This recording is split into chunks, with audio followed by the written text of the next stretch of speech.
banyakuba jewe mu 2015 nagomba kubaka inzu. Uyu mugabo yanyemeza yuko afise amabuye, ngo afise umusozi ngo wuzuyemwo amabuye utagira ubujyangana. Rero kubera yari asanzwe ari umugenzi aca nsaba ngo ndamuhe avance. Naramuhaye. Warayamuhaye kubera yari asanzwe ari umugenzi. wamuhaye angahe? Namuhaye 500. Abaragumye ambwira ngo azoma amabeni ngo mushatse n'inyongera mbi. Ngango uyu nubu nta nayibuye rimwe ndaronka. Mbega hari aho mwandikiranye? Uyu ni twandikiraniye. Oya. Banyakuba. Ntimwandikiranye? Erega uyu yari umugenzi. Nongaha barabizi bose. Mugasinzi ibintu yaje. Mu bintu bye bikorwa nta bintu by'umujyama n'ubugenzi. Mwari kuba mwandikiraniye. Hanyuma mukavuga muti jena nakatugusezeranya ibi nibi. Je kwisanzwe.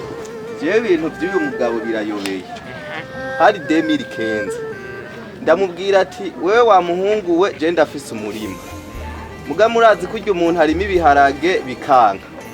Kurya umuntu harimo ingano intuzi imvura ikagwa zikamera nabi murabizi. Kurya umuntu harima ubwishaza uruzuba rukaka rukabiturira byose murabizi. Canke uburo. Rero jewe nari mfise umurima nayuko nkibuye rimwe gusa ari hamwe ryoba rinini nshobora kuzuza n'imiburi nka ntibeni nka zitatu z'amabuye.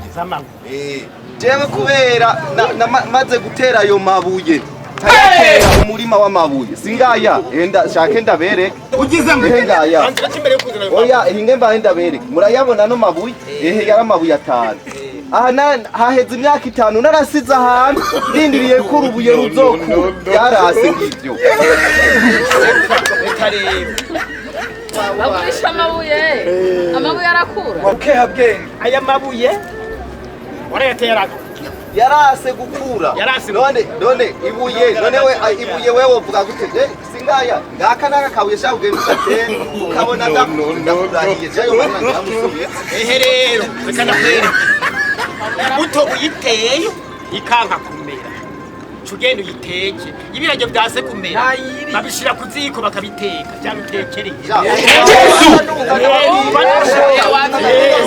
byabishire ku ziko bashaka kunguze arushire no muri sentare muza makungu zinzoka ndamuhaye na 10 baraki.